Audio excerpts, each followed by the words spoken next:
Hace 200 años, Argentina era solo una promesa, una página en blanco, un inmenso desierto por cultivar, poblar, civilizar.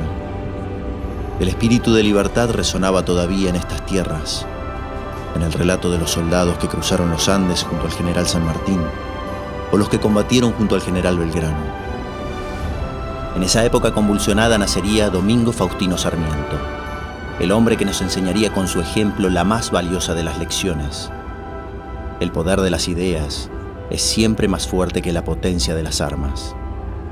Este hombre que vivió tan intensamente, que viajó por todo el mundo, Chile, Uruguay, Paraguay, Francia, España, Argelia, Alemania, Estados Unidos, es ahora una estatua de bronce y solo se lo recuerda los 11 de septiembre. Tengo un mapa con lugares marcados. En cada uno me esperan pensadores, profesores, periodistas e historiadores. Intentaré ubicarme en cada época y lugar, así como él situaba a los personajes en sus biografías.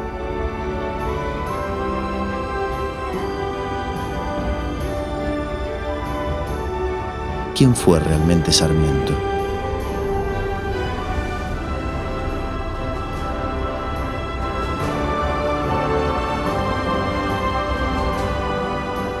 Aquí nació, en febrero de 1811.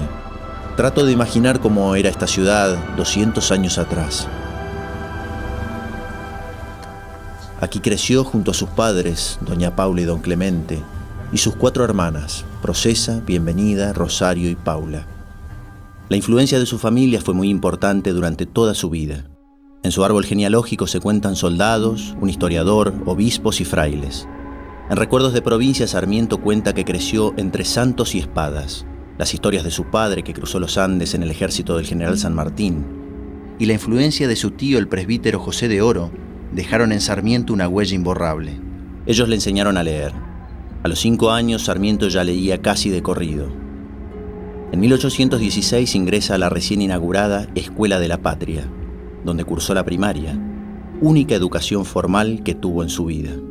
Es importante destacar que en esa época la enseñanza primaria estaba dando sus primeros pasos y no se extendía más allá del 3er grado.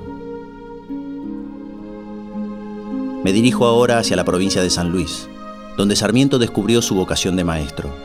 En 1825, a los 14 años, cuando terminó la escuela primaria, Sarmiento acompañó en el exilio a su tío José de Oro a San Francisco del Monte.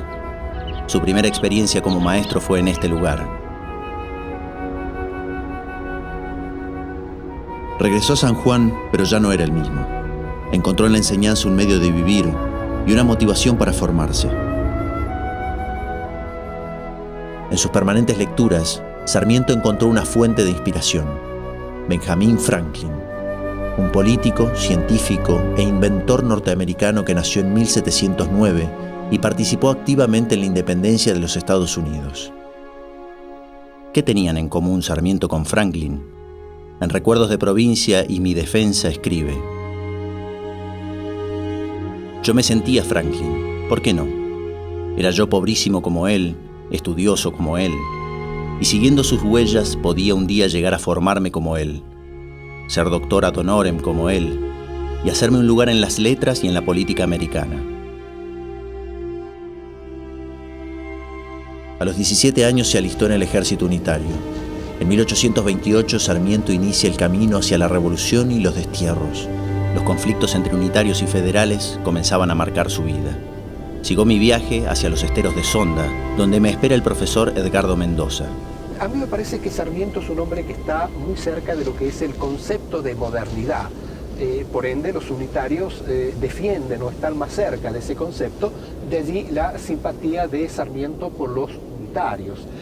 Hoy sabemos que la modernidad ha aportado muchas cosas positivas y en algunos aspectos hay carencias.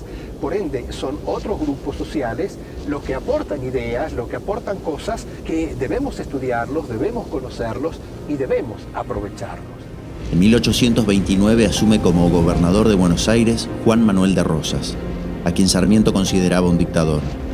Las provincias defendían su autonomía, pero estaban gobernadas por caudillos. En 1831, a los 20 años, Sarmiento se instala con su padre en Chile. Aquí en Pocuro vivieron durante 4 años. Sarmiento trabajó como minero y maestro. Así conoce a María Jesús del Canto, con quien tiene su primera hija, Ana Faustina. A los 2 años la enviaron a San Juan para que la criaran los Sarmiento. Vine hasta aquí para averiguar quién fue María Jesús del Canto, por qué Ana Faustina fue criada lejos de su madre. Pero solo hay suposiciones, no pude encontrar ningún dato cierto. En 1836, Sarmiento regresa a San Juan por un problema de salud. Se cree que fue un ataque cerebrovascular. Su recuperación fue larga, considerando el estado de la medicina en esa época. Tiempo después, a los 28 años, el 9 de julio de 1839, funda el Colegio de Señoritas Santa Rosa de Lima, y el 20 de julio del mismo año aparecía el primer número del diario El Sonda. En 1840 Benavídez gobernaba la provincia de San Juan. Había participado en las tropas bajo las órdenes de Facundo Quiroga. Sarmiento no estaba de acuerdo con Benavídez porque consideraba que su forma de gobierno no buscaba el progreso y el bienestar de San Juan. Al caudillo fueron dedicados varios capítulos de El Sonda. Por esta razón, Benavídez aumenta los impuestos al papel. Sarmiento considera esta medida injusta y arbitraria. Su desobediencia le cuesta la cárcel. En Recuerdos de Provincia, Sarmiento cuenta con detalle que el día 18 de noviembre de 1840, Benavídez lo acusa de conspiración y lo encarcela. Ese día casi lo ejecutan en la plaza principal. Benavídez no lo fusiló, pero lo mató cívicamente al desterrarlo. Camino al exilio escribe: "Las ideas no se matan". Como una respuesta a lo que era esta obligación de exiliarse, escribió con un carbón: "Las ideas no se matan, los hombres se degüellan". Y creo que es un concepto muy útil, aún en este siglo XXI, en el cual ves cuánta acción terrorista, cuánta invasión a un país extranjero, en el cual se matan los hombres, pero no por eso se destruyen las ideas.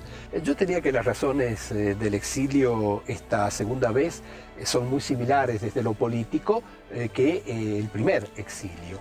Pero esta segunda vez se lo encuentra a Sarmiento más adulto, más maduro, más seguro de sí mismo, y va a exiliarse en una sociedad que él ya conoce. ¿Qué significaron los exilios en la vida de Sarmiento? Muchas son las páginas que Sarmiento les dedica en sus libros. Así escribe en Mi defensa: "He abrazado con el calor y el fanatismo de una religión los principios políticos que han sucumbido hoy en mi patria. Todo lo he pospuesto: reposo, familia, cuidados de fortuna, todo. En 15 años de mi vida de adulto solo he estado 4 en la casa paterna. Los restantes los he pasado en el destierro, en los campamentos, en la emigración, en los ejércitos".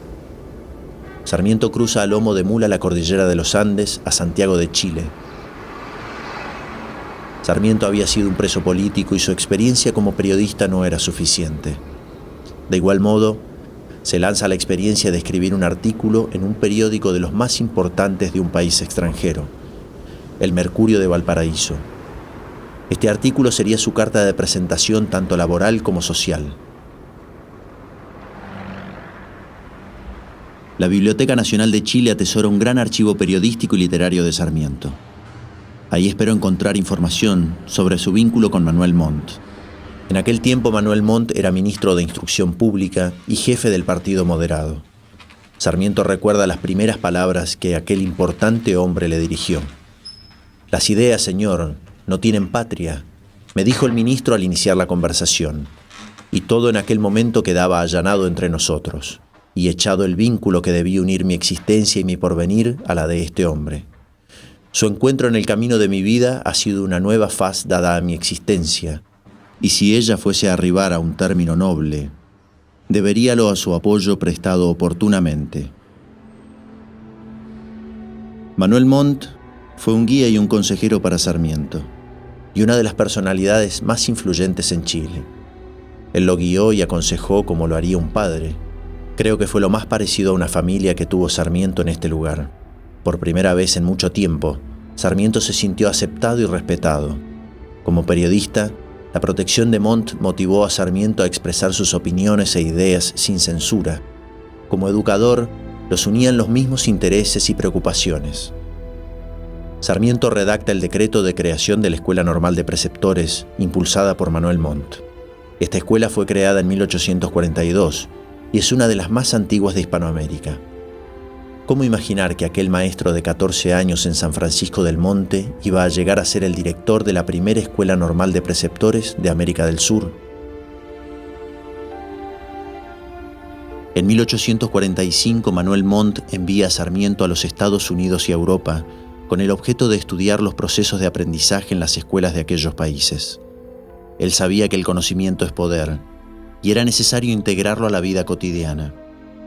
Ellos habían creado la primera escuela en Sudamérica para formar maestros. Pero ¿qué y cómo había que enseñarles? Por eso viaja a Europa, para investigar los modos de enseñanza, formas de organización y financiación de los mejores sistemas educativos del mundo. A los 34 años, conoce por primera vez el mar. Sarmiento decía, los viajes son el complemento de la educación. Sarmiento hizo este mismo viaje, bordeando la costa chilena hacia el sur, pasando por el Cabo de Hornos, cruzando hacia el Océano Atlántico, hasta el puerto de Montevideo.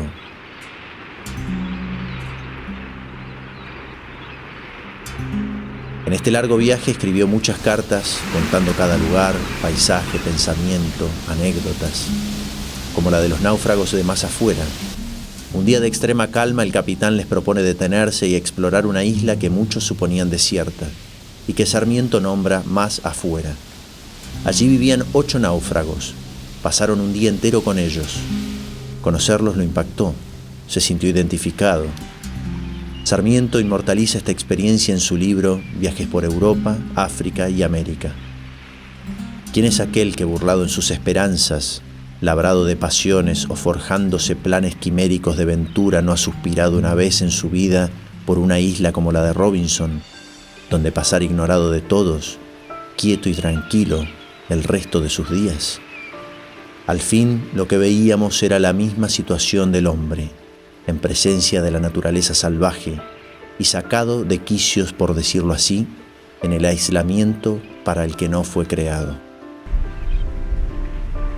Tardó aproximadamente 2 meses en llegar desde Valparaíso a Montevideo.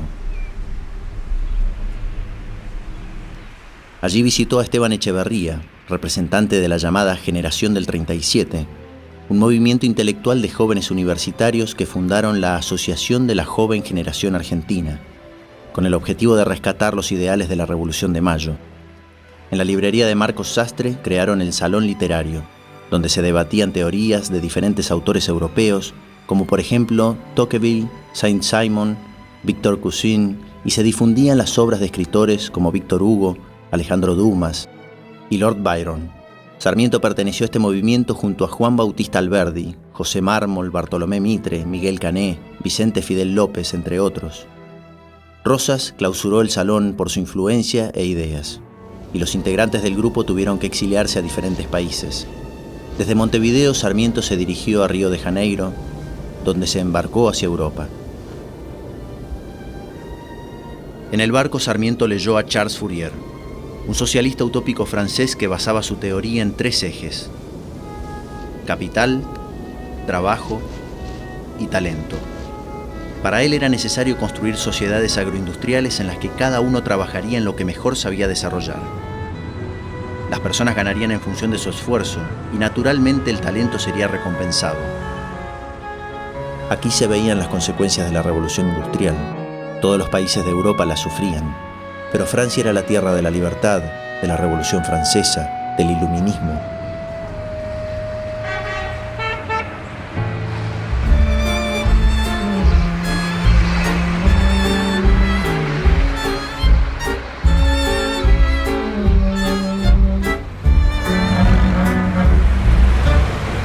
Pero el verdadero objetivo de Sarmiento en su visita a Francia era visitar al general San Martín.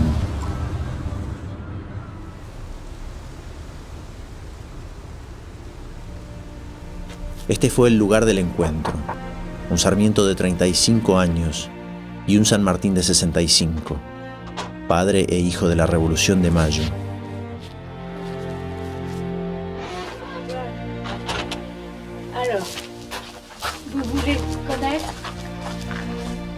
la maison du général San Martín.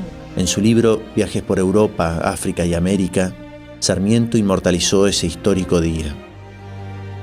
He pasado con él momentos sublimes que quedarán para siempre grabados en mi espíritu.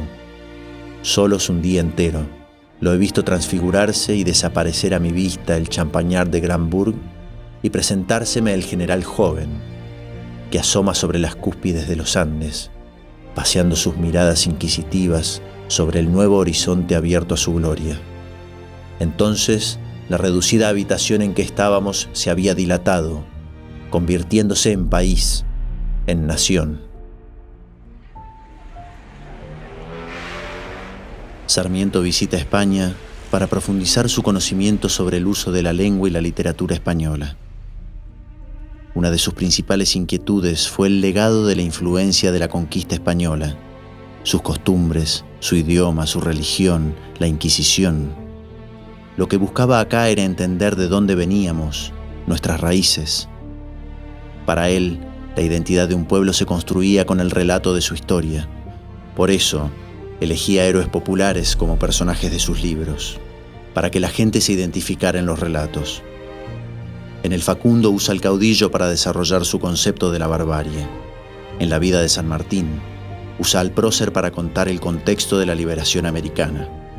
Esa curiosidad lo lleva a Argelia, que desde hacía 17 años era una colonia francesa.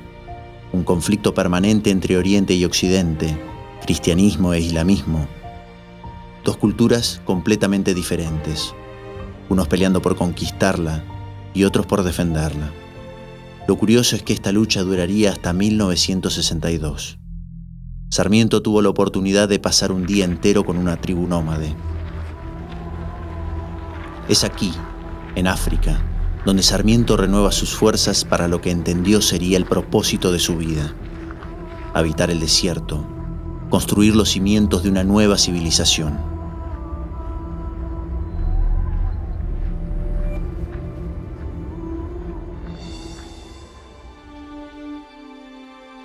Ahora estoy llegando a Roma, capital del Imperio Occidental. Esta ciudad contiene grandes tesoros de la humanidad. El objetivo de su viaje era entrevistarse con el Papa Pío IX. En la Revolución de 1848, él se solidarizó con los principios de los revolucionarios y hasta proclamó una amnistía para los presos políticos. También incentivó la relación entre el Vaticano y la ciudadanía. Sarmiento tuvo una larga charla con él.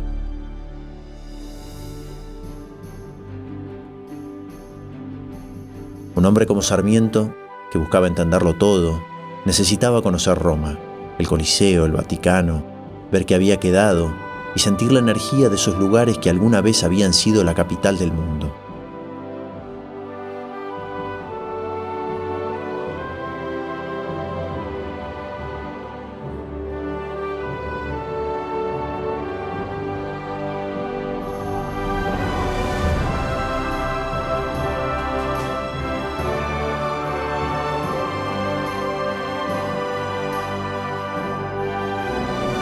Lo más impactante de las ciudades europeas, en especial Roma, es cuando uno entiende que durante siglos fue la capital del mundo. Toda nuestra cultura desciende de esta gran ciudad. El arte y la ciencia que dieron origen a los grandes inventos de la humanidad. El derecho que es la base de los códigos civiles y las constituciones, e incluso las formas republicanas de gobierno. Roma fue fundada en el año 753 a.C. En el 519 nació la República, y en el año 27 a.C. se transformó en el imperio que conquistó 3 continentes.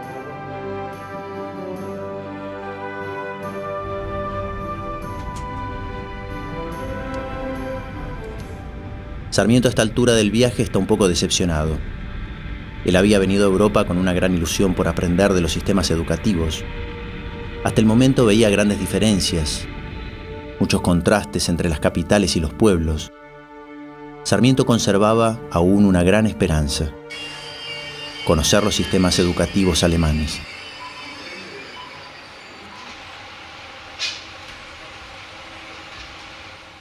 Estoy en Berlín, una de las últimas ciudades que recorrió Sarmiento en Europa. Llegó aquí después de estar en Suiza y en Múnich. Voy a entrevistar al doctor en filosofía y profesor de literatura hispanoamericana de la Universidad de Humboldt, Hans Otto Dill. La historia escrita por Voltaire, que ya no se limitaba a los acontecimientos políticos, Claro. ni a las batallas de los generales, que era más o menos la historiografía concebida normalmente. Él le interesaba a las cosas, no solamente a Voltaire de la economía, sino también sus mentalidades, cómo pensaba la gente, cómo adquirió sus saberes. Su obra sobre civilización y barbarie, sobre Facundo, es la primera gran historia de la cultura que se haya escrito. Me doy cuenta que en un sentido muy moderno tiene un concepto cultural. Y mediante la cultura quería desarrollar el país, y la cultura no solamente como enseñanza general, ella también, sino en toda la personalidad, la cultura de la personalidad humana que quería él al nivel más alto. Eso era el sueño de él. Sin eso no funciona. Cuando Sarmiento visitó estos países, se comenzaba a hablar sobre el derecho civil y sobre el derecho que tenían las mujeres dentro de esta sociedad. Hacía poco más de 50 años, en 1791, la francesa Olympe de Gouges escribía la Declaración de los Derechos de la Mujer y la Ciudadanía. En 1792, la inglesa Mary Wollstonecraft publicaba la Vindicación de los Derechos de la Mujer, dando inicio al movimiento feminista. Buscaban el derecho a trabajar, poder tener propiedades a su nombre y, claro, el derecho al voto. Para Sarmiento, la verdadera libertad tenía sus raíces en el progreso y la educación. Entonces, ¿cómo no compartir las ideas de estas dos mujeres? Sin duda que cuando había fundado el Colegio de Señoritas de América en 1839, lo había hecho interiorizado con sus ideas y conceptos.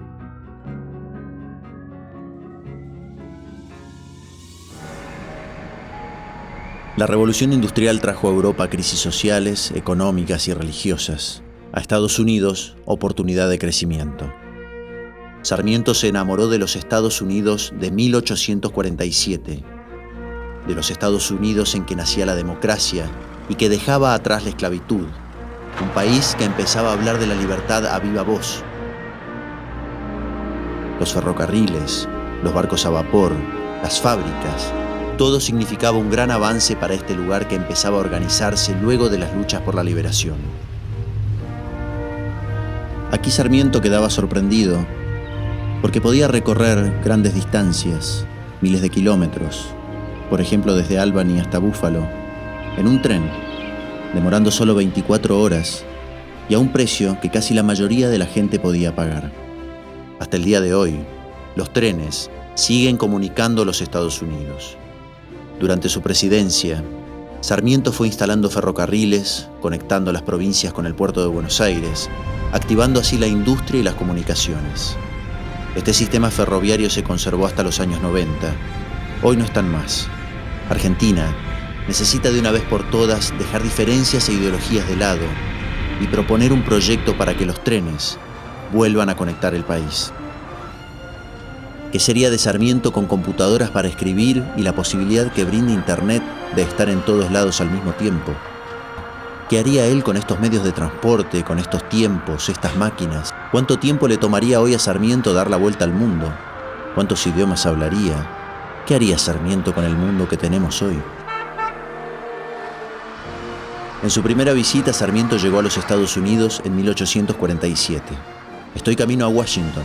En la biblioteca del Congreso me espera Georgette Dorn. Decepciona un poco con el sistema de educación en Europa, que vio muchas injusticias de clase social.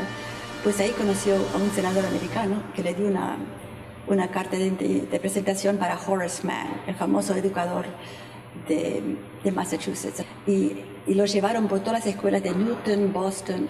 Y Sarmiento creo que lo que más le impresionó fueron las escuelas públicas y las bibliotecas públicas. Y había leído el reportaje al sistema educacional de Massachusetts, y entonces también se conoció a muchos de los filósofos norteamericanos de esa época. Un gran educador, más que nada, un gran autodidacta, gran autor, porque realmente escribió era un escritor de primera. Tenemos aquí la copia firmada en inglés de Mary Mann, del Facundo, en inglés. Llegó hace más de 150 años. ¿Sí? Acá tuvimos un simposio sobre Sarmiento, y Brown University tiene una cátedra dedicada a Sarmiento, donde se da una beca por año. Y más que nada, él introdujo en la Argentina coeducación, mujeres. Y a pesar que hubo ya mucha resistencia en la Argentina, él formó la primera escuela para mujeres en San Juan. Es muy interesante porque las maestras llegaron, digamos, más bien eran todas protestantes, algunas eran católicas. Las que eran católicas se acabaron casando con irlandeses argentinos. Una de ellas, Jenny Howard, entre las primeras, no murió hasta el año 1904. Y los exalumnos organizaron toda una gran fiesta para conmemorar a Jenny Howard. Así que la historia de las maestras es muy interesante. Durante su presidencia, Sarmiento creó las escuelas normales y la primera fue en Paraná, en 1869. 65 maestras egresadas de la Universidad de Winona viajaron a Argentina para formar docentes primarios en Buenos Aires, Entre Ríos, Catamarca y San Juan. 140 años después, un grupo de estudiantes de esa universidad revive la experiencia. Y que Domingo Sarmiento quiso hacer todo posible para cada niño en el país. Porque la verdad, y él pensó eso también, que la educación es poder. No es el dinero, no es fuerzas de soldados y así, es la educación.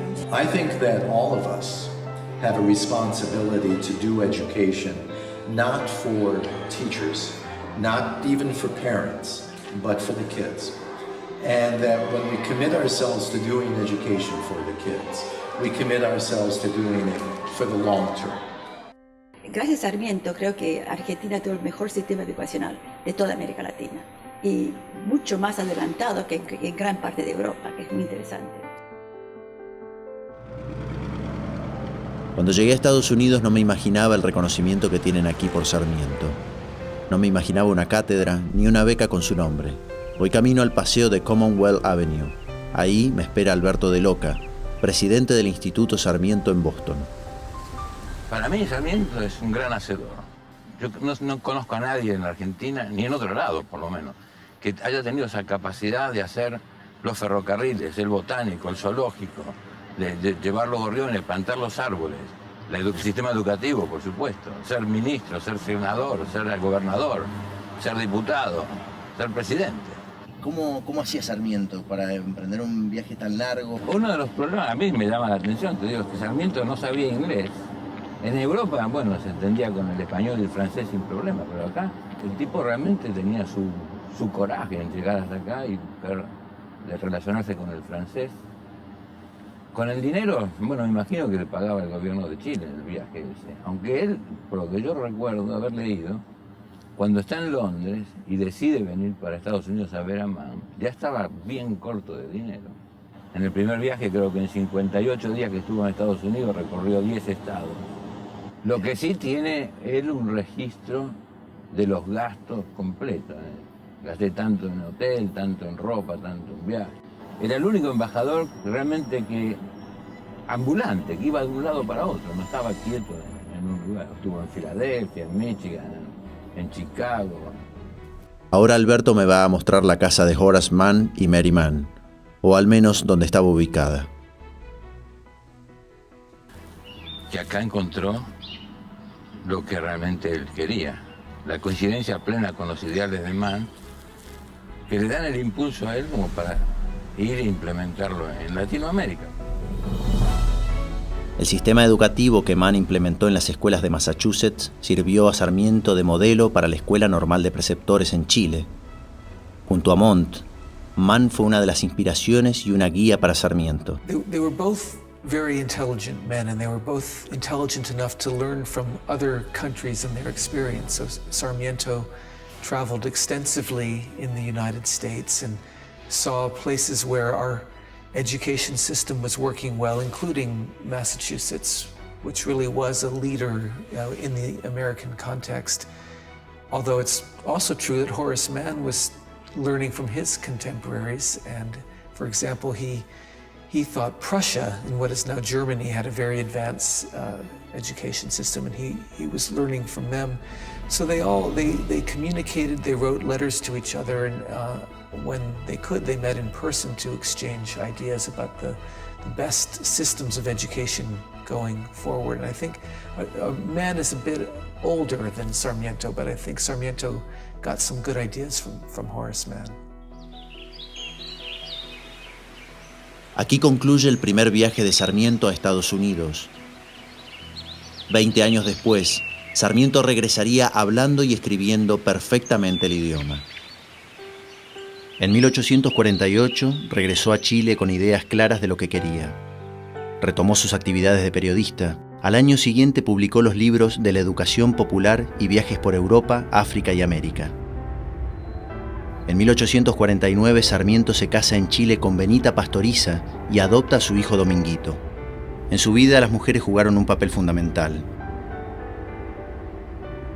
6 años después Sarmiento conoce a otra mujer de la que se enamora profundamente y con la que inicia una relación que duraría más de 30 años.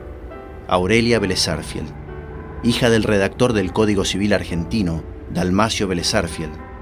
En ella encontró una compañera con quien compartir sus ideas, proyectos y los momentos más cruciales de su vida.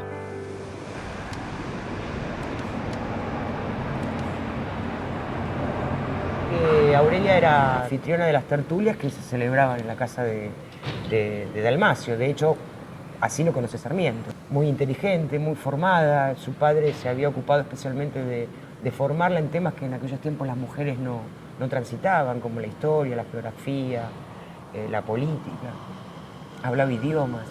Creo que fue la compañera ideal para Sarmiento y de hecho funcionó como la que apoyó la candidatura presidencial cuando Sarmiento era embajador en Estados Unidos, ¿no? Siempre les dio un lugar especial a las mujeres en su vida, además fue criado por mujeres. Pero además de esto, Sarmiento le abrió a la mujer argentina un espacio que cambió la manera de vivir de las mujeres. Desde las aulas, ellas fueron las impulsoras de una revolución cultural. Sarmiento estaba convencido de que la libertad y la independencia de una nación se conquistaba educando al soberano. Conocer los lugares donde estuvo Sarmiento me ayuda a entender cómo cada uno influyó en su manera de pensar y ver las cosas. Ahora puedo empezar a unir su vida con su obra.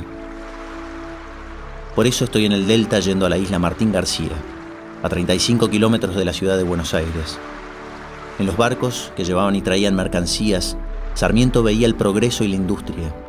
Él imaginó en esa isla la capital de los Estados Unidos de América del Sur.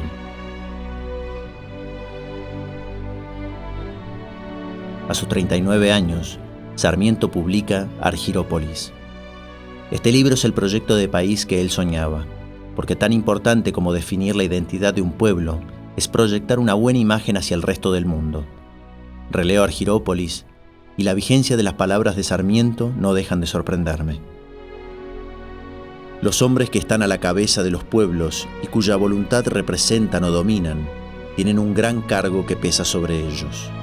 ¿Queremos ser federales? Seámoslo, al menos como lo son los únicos pueblos que tienen esa forma de gobierno. ¿Querríamos acaso inventar otra forma federal desconocida hasta hoy en la Tierra? Entremos en un régimen cualquiera que salga de lo arbitrario, de lo provisorio, de lo inconstituido, y el tiempo, la tranquilidad, la experiencia irán señalando los escollos y apuntando el remedio. Las circunstancias históricas del momento convirtieron a Argyrópolis en una utopía. Sin embargo, tiempo después, cuando fue presidente, construyó una casa aquí en el Tigre. Este era el lugar que elegía para descansar y formular ideas. El Delta del Tigre es una muestra del genio de Sarmiento. En este lugar plantó la primer vara de mimbre, dando inicio a la industria que continúa hasta hoy. Los ríos comunican y conectan. Representan la fuerza productiva de una nación, porque abren las puertas al mundo. El Río de la Plata me trae de regreso a la ciudad de Buenos Aires. En 1852, Sarmiento vivía en Chile con Benita y Dominguito. Urquiza, quien por entonces era gobernador de la provincia de Entre Ríos, planeaba alzarse contra Rosas. Entonces, Sarmiento viaja a la Argentina para entrevistarse con él. El 1 de mayo de 1851, Urquiza inició su pronunciamiento, en el que desafiaba a Rosas. Este fue uno de los hechos que desencadenó la Batalla de Caseros, que tuvo lugar el 3 de febrero de 1852. Una Argentina enfrentada por dos fuerzas, el Ejército Grande a las órdenes de Urquiza y la Confederación Argentina al mando de Rosas. Estoy en el Colegio Militar, donde me espera el profesor Carlos Pesado Palmieri. Hace más de un siglo, este lugar fue el escenario real de la Batalla de Caseros. Pero lo importante es señalar que Caseros es esa bisagra porque el país todavía no se encuentra.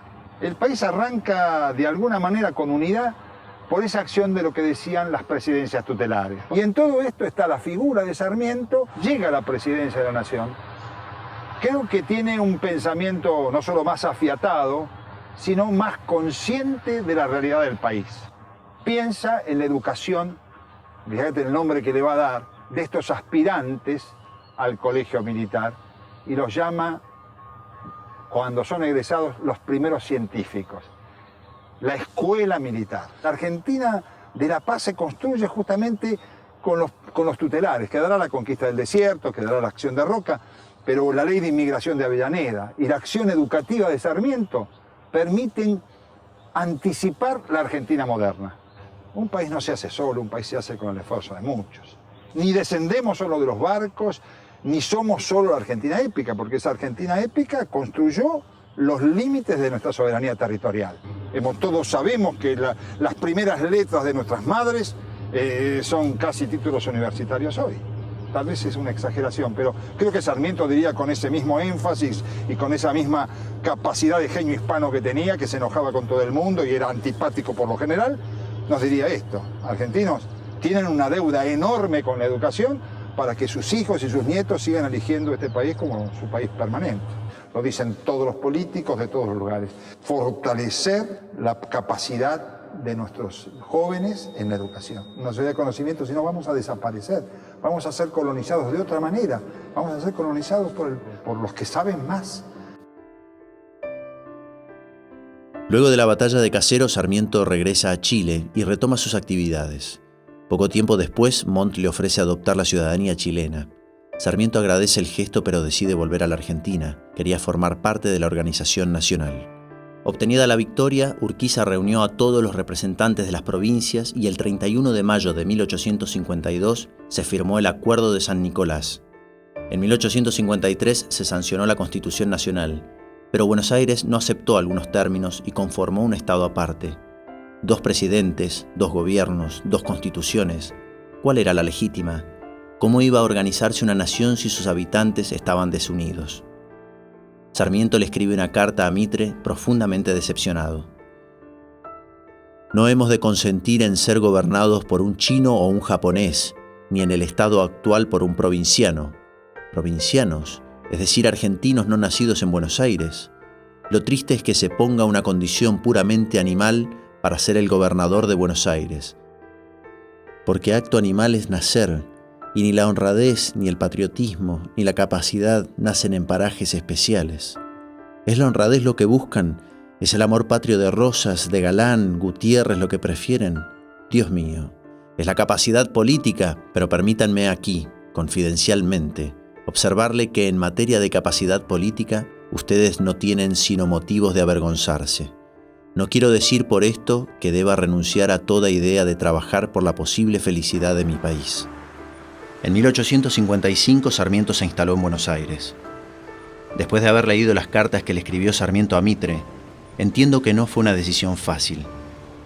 Aquí fue redactor en jefe del diario El Nacional y profesor de Derecho Constitucional en el antiguo Departamento de Jurisprudencia, hoy Facultad de Derecho de la Universidad Nacional de Buenos Aires.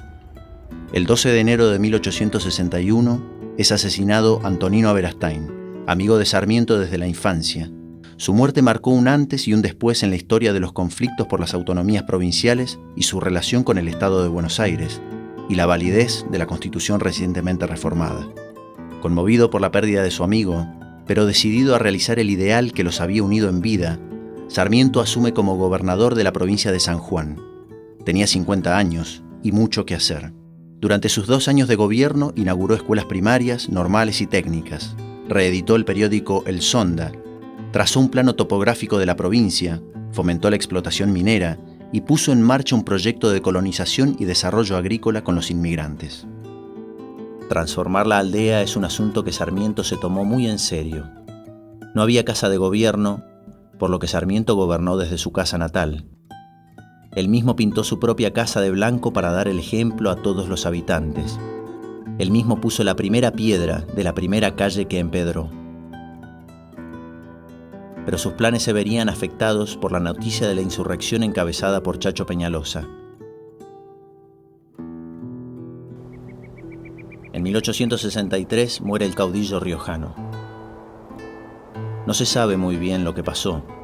No se sabe si lo asesinaron. Sarmiento escribe el libro La vida del Chacho, último caudillo de las Montoneras de los Llanos, donde explica su versión de los hechos.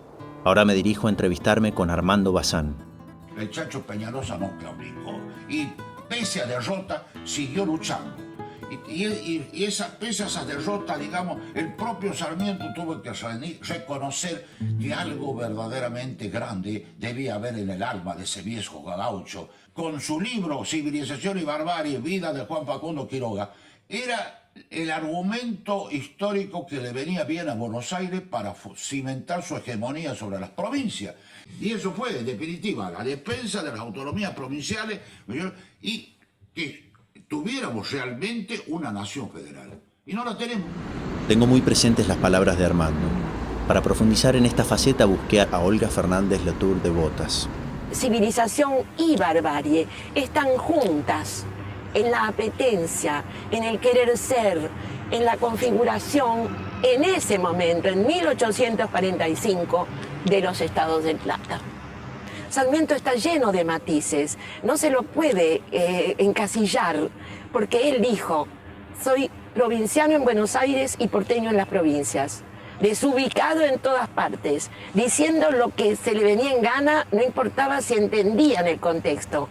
No hay más que leer el Facundo para darse cuenta de que solo quienes no lo han leído pueden decir que Sarmiento detestaba al gaucho, así como quien no leyó Recuerdos de Provincia, solamente esa persona puede decir que Sarmiento minusvaluaba a los aborígenes. Cuando él se identifica con esa cultura, es porque vemos que él buscaba en todos los grupos humanos lo mismo. Buscaba el esfuerzo que conduce a un bien mayor para la comunidad. Y en cuanto al gaucho, ¿cómo podemos decir que Sarmiento no amaba al gaucho? ¿Cómo podía haber escrito de otra manera el rastreador, el vaquiano, el gaucho malo? Sarmiento es revelador en ese sentido. Ese gaucho, él lo admira profundamente. Lo que no admira es cuando el gaucho es un sometido.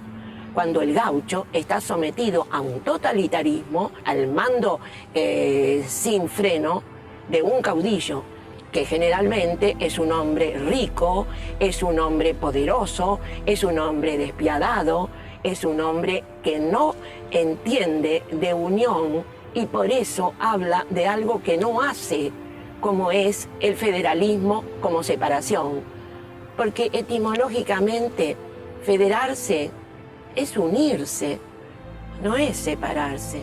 En 1865, Sarmiento viaja por segunda vez a Estados Unidos. Siente que ha fracasado en su proyecto. El no poder cumplir su mandato completo como gobernador es un golpe duro. Sarmiento vuelve como ministro plenipotenciario en 1865, enviado por Mitre, y se contacta nuevamente con Merriman, que ya en ese entonces era viuda, y esta mujer es la que realmente le da a Sarmiento toda la vinculación, el apoyo político de Estados Unidos, lo vincula con las personalidades de la época. Benjamin Gould es el primer astrónomo doctorado en astronomía de Estados Unidos. Sí. Y se vincula con él a través de Merriman. Le promete que va a ser el observatorio en Argentina. Una vez más, Sarmiento demuestra su incansable capacidad de realizar. En 1869 crea la Academia Nacional de Ciencias y en 1871 el Observatorio Astronómico de Córdoba. Me voy a encontrar aquí con su director, Diego García Lambas. O sea, sin la creación de la Academia de Ciencias y el Observatorio, la DOCTA no sería lo que es. Yo no sé si la reforma del 18 y todo lo que hubo después no tuvo también un ímpetu en la impronta sarmientina, en su manera. Creo que todas las cosas deben ser puestas en el contexto histórico de su momento.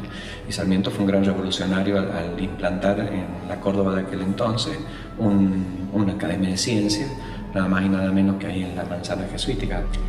Hubo mucha gente que no creyó en el proyecto, gente que era escéptica de todo esto. Y sin embargo, a pocos años de la fundación, el observatorio ya tuvo menciones en todo el mundo por sus descubrimientos, por los pioneros mapas estelares del hemisferio sur. En 1867, a los 56 años, Sarmiento recibe el título de doctor honoris causa en leyes en la Universidad de Michigan, fundada en 1817.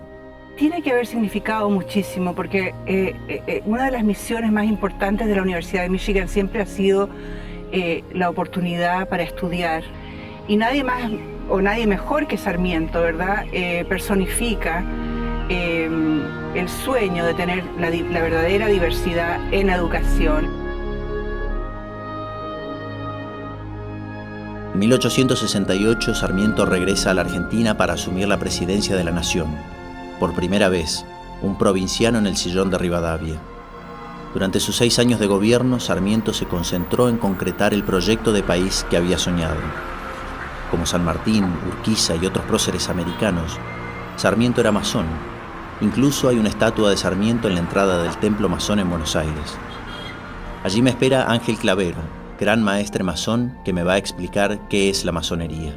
La masonería defiende los valores de la libertad, la igualdad y la fraternidad. No es una religión, sino es un modo de filosofar.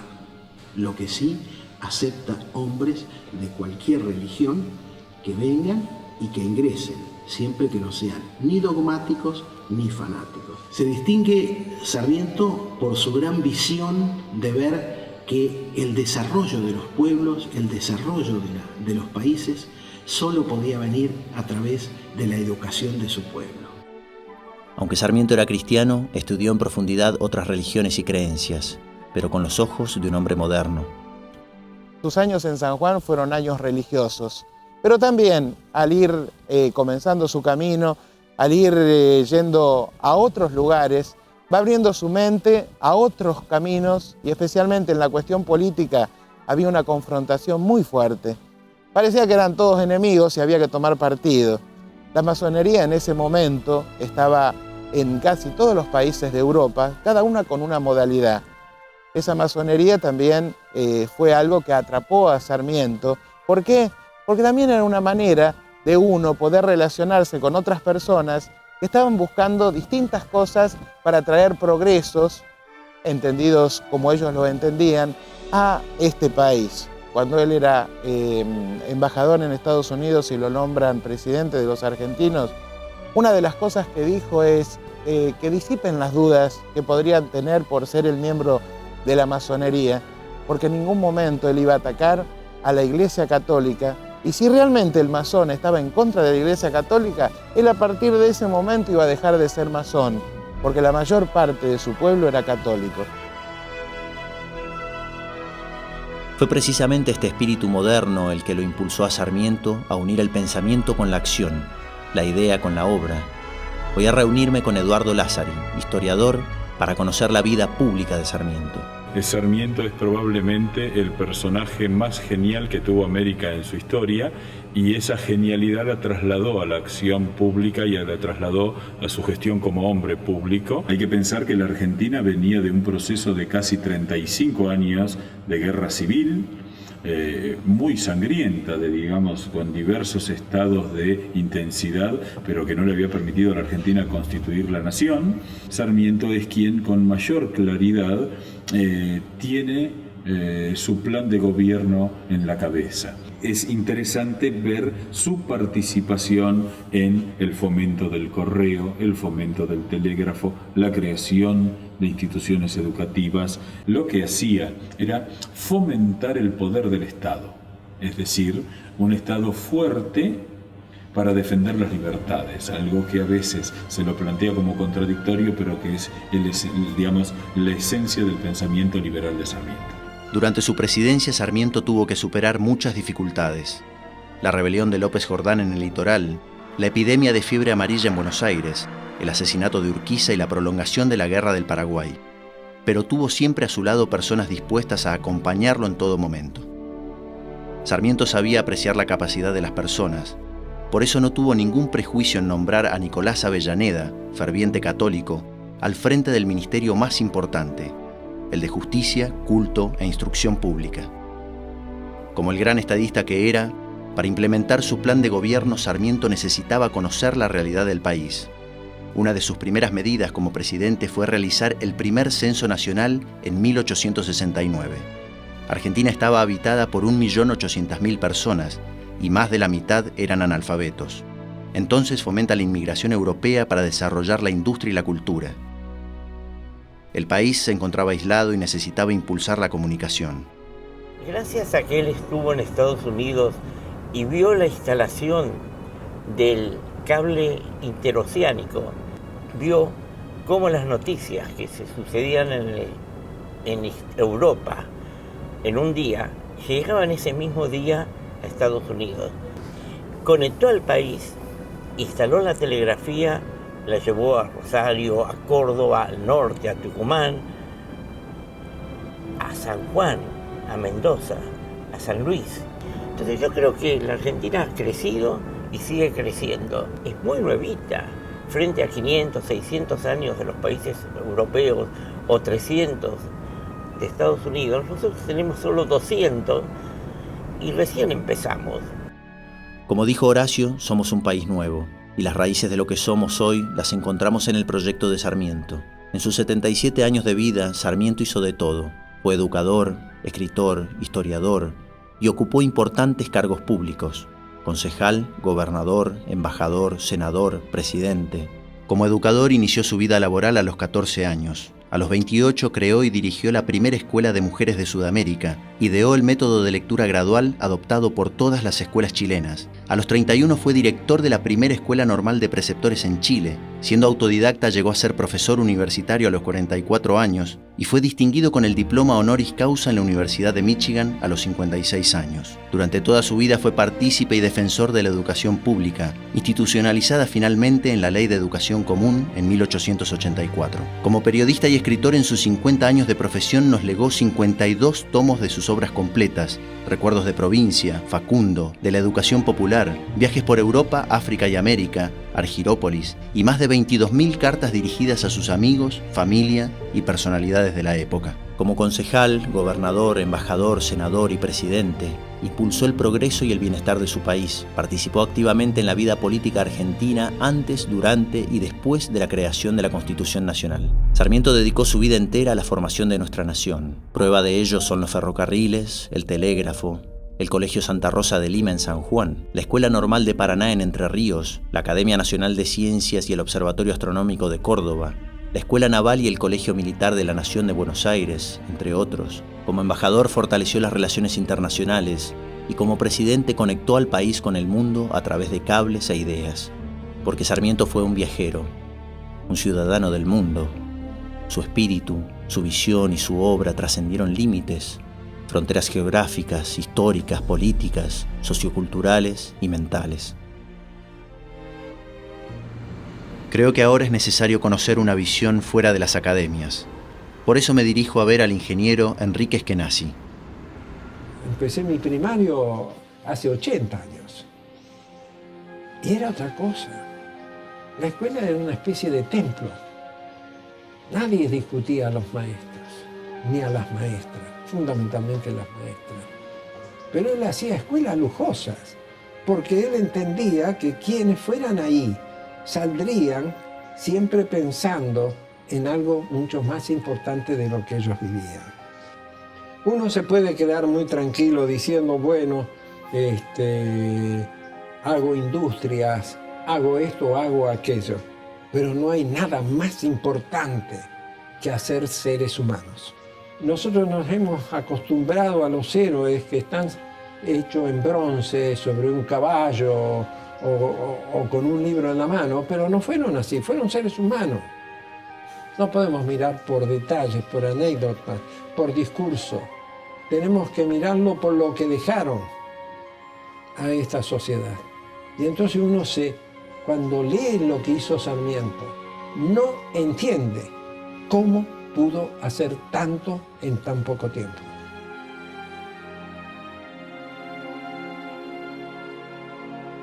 Después de esta experiencia vuelvo a mirar la Argentina que somos hoy. Veo casi 2 siglos de generaciones que crecieron en permanentes conflictos, unitarios y federales, autoritarismo y democracia. Veo un país joven que está despertando a la democracia y que tiene mucho que aprender todavía. Sarmiento escribió una historia, su historia, la de nuestros antepasados. Una historia que podemos elegir hoy cómo continuar. Una historia que asuma los errores del pasado. Una historia de la que podamos finalmente aprender. Una historia para sentirnos identificados. Una historia nueva. La nuestra. Merriman le dijo una vez, usted no es un hombre, usted es una nación, con todos los hombres adentro. Era un intérprete de su tiempo y entonces la libertad era una consigna de su vida. Él pensaba que el único elemento realmente liberador del ser humano es la educación.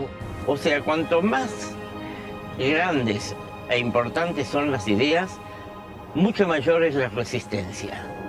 Y eso es lo que yo creo que le ha pasado a los hombres libres como Sarmiento. Y Sarmiento ha quedado en el lugar de los reaccionarios, cuando en verdad fue un hombre muy progresista.